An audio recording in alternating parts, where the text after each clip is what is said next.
Kemeel Wolfe, coach of Jonathan Grant High. All right, Kemeel, a tough game today. Even the conditions made it extra tough against a tough, really strong opponent. What do you think about your team performance today, and how proud of you of the effort that the boys put out?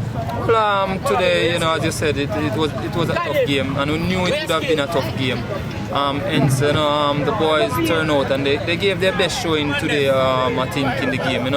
I guess because the early goal kind of again, set you back and change your plans. And from there on, I think, we kind of lost the momentum.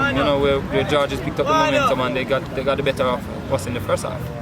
At halftime, what was the instruction at halftime? You guys were 2-0 down at that point in time. What was the instruction?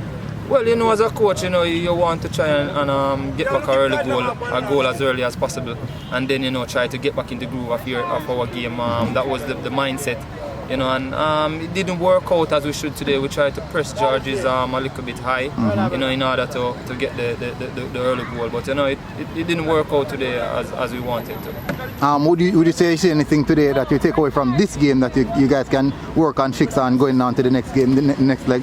Yeah, man. There's always things that we can take away from the game. There's always positive and also negative. But we'll dwell on the positive aspect of the game. Because that is what we are going to be working on in order to capitalize on the next game. It's a next leg. If Georges can come here and score 4 goals, I'm confident in my boys that they can go to Georges and do the same. All right, coach, and well done, and see you guys for the next leg. Yeah, man. Thank you.